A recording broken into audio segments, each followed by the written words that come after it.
Okay, we're gonna start with an experiment. I'm gonna start counting. When I start counting, I want you guys to find your phone and hold it in the air. Ready? 1, 2, 3, 4, 5, 6, 7, 8, 9, 10. Okay, I think by 7 seconds, everybody could find their phone. Mood's got 2. So you can put them down, you can put them away. The point is, we are a society who we always have our phones on us. We always know where our phones are. They're just a part of us. When we leave it at home, we kind of like have this moment of panic and freak out and can't handle it. I get it. I am the same way. I was born in 1985. I didn't get a computer or the internet in my house till 1997, so I was 12.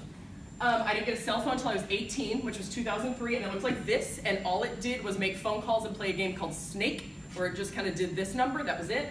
And then I didn't get a smartphone until 2006 when the iPhone came out, because I was kind of obsessed with the idea of it from the beginning. Okay, so I've only had smartphones and these type of devices in my life 12 years, which is less than half of my extent. I see how attached I am to these things, even with 12 years. So I can't imagine what it would feel like if it had been all of my life, most of my life, even half my life, how the attachment would be there. I get it.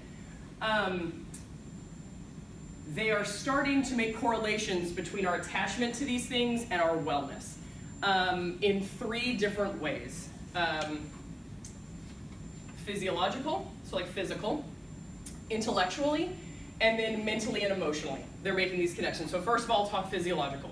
Dr. Dunkley, in an article for Psychology Today in February 2014, talks about these scans that were taken of brains of people who use their phones 5 hours or more and people who did not. And you could see in the people that did, 2 parts that I found very significant were shrinking. One is the part of your brain that controls impulse, self-control.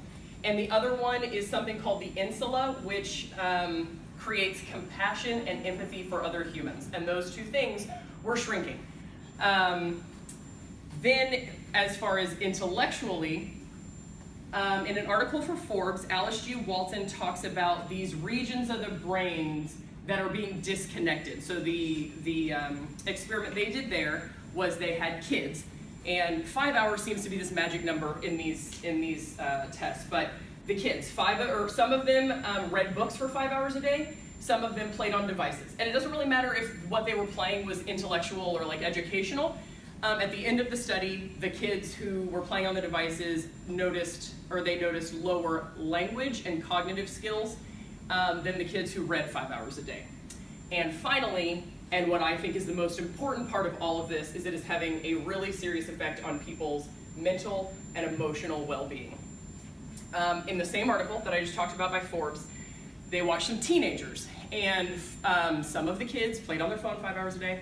The other group played on their phone less than an hour, and then they went out and did things like church and sports and, I don't know, going to the mall. Do kids still do that? That's what I did.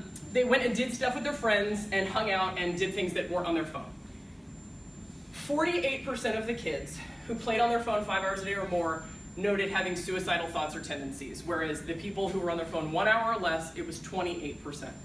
To me, that is terrifying. As someone with children, as someone who's on my phone a lot, that's really, really scary.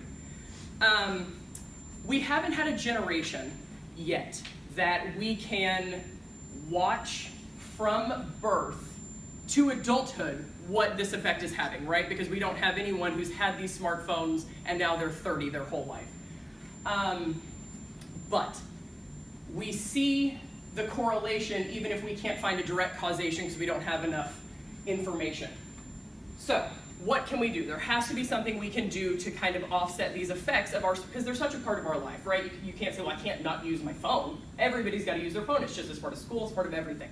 So in a different article, the same doctor, Dr. Dunkley, wrote for Psychology Today, she outlined 9 things we can do to offset these effects of being on our phones or tablets all the time. Number 1, increase exposure to sunlight. Get outside. Number 2, incorporate more movement. Exercise. Number 3, practice sleep hygiene. Now what this means, don't sleep with your phone under your pillow. Maybe you don't even sleep with it next to your bed. Put it like on the other side of the room or in your bathroom. Oh no. Engage in creativity. So write, sing, play an instrument, something of that nature. Number 5, practice mindfulness. So if you don't want to meditate, that's fine. Maybe you like yoga, maybe you don't. Maybe you can just stop and think about, hey, how am I doing? Am I okay right now? Am I not okay? Are things going okay with me? Human touch and love. Hang out with your friends and give them a hug. Everybody likes hugs. If they don't, hug your mom. All moms want hugs all the time. I can speak to that 100%. Do your daily chores. Now, this doesn't mean like my mom told me to clean my room. It means the things you have to do to take care of yourself every day. Take a shower. Do your laundry. It's proven that doing the things you're supposed to do make you feel better. Mimic natural light. So this means if it's light outside, it's light in your house, you're doing things awake. If it's dark outside, and I know that's not always realistic because you have to do things even when it's dark outside, especially in the winter, but, turn all the lights off when you go to sleep, etc. Mimic what's happening outside. And then the last one is tone down screen brightness. So even if you're using your phone, everybody has to use it. It doesn't have to be as bright. It doesn't need to be on as bright as you have it. That light really affects your brain.